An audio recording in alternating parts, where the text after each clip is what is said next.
nüüd, kus ma olen see üleilma kuulus etapivõitja, siis see Tartu firma saadab mulle muudkui igasuguseid pakke. No ma saadan tal raha vastu, aga vaatame ikkagi, mis siin sees on.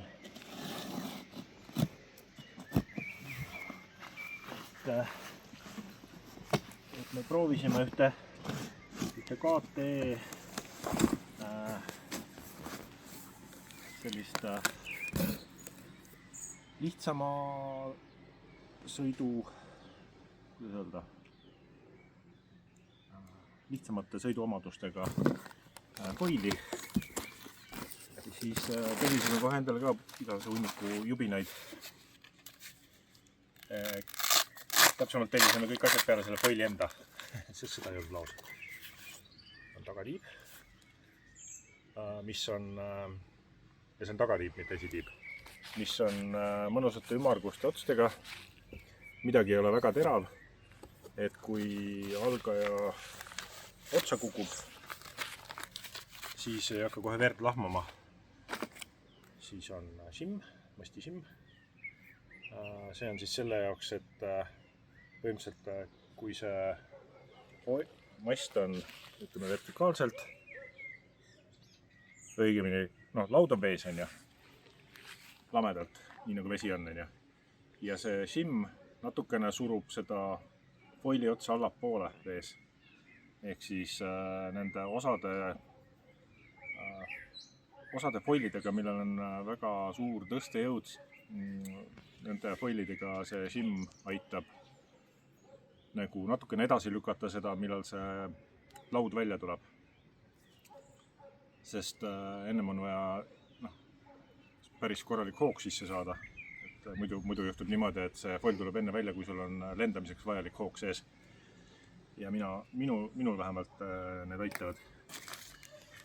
Nii, siin on siis KT Bolti karp, kus on kahes suuruses torksvõtmed ja selle väiksema suurusega käivad ainult siis stabilisaatori poldid. Et KT-l on kõik sellised, ma ei tea, mustaks annoteeritud poldid, siuksed mutrid, millel on väiksed hambakesed ka sees, et ei liiguks, aga piisavalt laiad, et ei lõhu räkki ära, kui kõvasti kinni keerad. Ja siis on need stabilisaatori šimmid, mis siis negatiivsed on mustad ja positiivsed on valged ja kõigil on nagu number peal. Ja neid numbreid saab väga kergesti arvutada masti ja esitiiva või selle foili peal olevate numbrite järgi. Nii. Siis me tellisime selle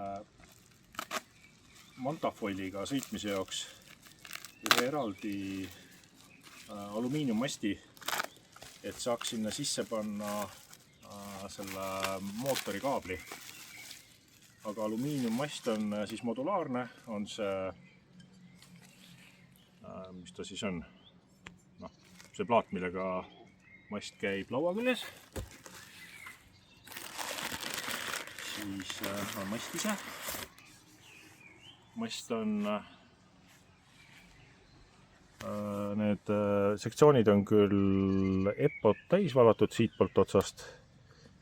Seest on tühi, see osa ja see osa ja see osa. Teiselt poolt on, siit ei paista, aga ma üks päev vaatasin, et teisel pool on siuke tihe, nagu see, mitte porolon, aga close cell foam, mingi siukene vaht on siia topitud. Aga siis, kui me siia tahame selle kaabli panna, siis me ilmselt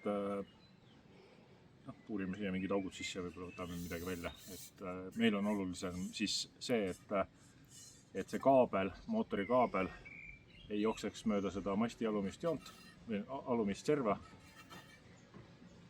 vaid läheks sealt seest.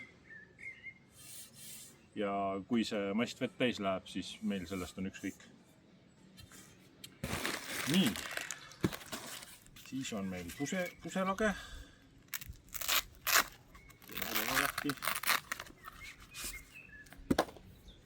KT alumiiniumpuselage, nad teevad vist süsinikkiust ka, aga meil on sellest ükskõik. Meile nagu sobib see alumiiniumpuselage küll. Ja KT selle masti ja fuselage ühendus on natuke teistsugune kui tavaliselt, et see soon ei ole siin väga sügav. Ehk siis mast või masti adapter ei lähe siia väga sügavale sisse, millel on nagu plussid ja miinused. Et miinus on see, et kuna ta ei lähe sügavale sisse, siis nagu ei fikseeri nii tugevasti ära. Aga pluss on see, et fuselage on tugevam. Et kui siin on pool sellest välja freesitud, siis ta on ju nõrgem. Et nii ja naa. Nii. Mis see võiks olla?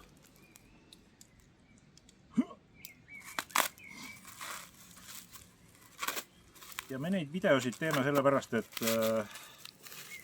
me saime aru, et me ise ei võta neid asju väga tõsiselt ja paljud televaatajad ka mitte. Ja siis miks mitte? Nii, see on nüüd siis puselage masti adapter. Et siit on siis näha, et ta on siin peal. Ta rohkem nagu fikseerib seda niipidi liikumise osas. Aga selles suunas on ta lihtsalt pressitud, need pinnad on siia vastu pressitud ja see peab nagu teda kinni hoidma. Aga kuna ta on 3M8 boldiga, siis see peaks olema nagu täitsa piisav. Ja siis need 2 bolti, millega see fuselage kinni on, lähevad siit otse läbi masti sisse. Juba tean. Ja siis üks keskmine bolt läheb ainult selle adapteri sisse. No kas pole ilus? On ju? Nii. Ja nüüd on meil siis siin veel üks mast, mis on natukene, me juba ostsime sellise, mis on natukene kasutatud. See on siis nüüd karbonmast ja see kõik on ühes tükis. Et alumiiniummast koosneb nagu erinevatest tükkidest. See mast ise, see siis käib siia.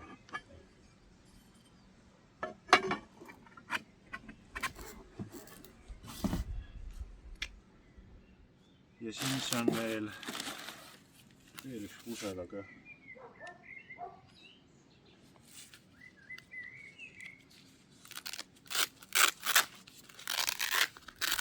Kas on sama pikk kui see teine või? Selle kohta nagu väga ei mäletagi. See on teise pikkusega. Ja siis plaan on selline, et Marlenile me hangime kuskilt selle esitiiva ka, mis meile nagu väga meeldis mõlemale.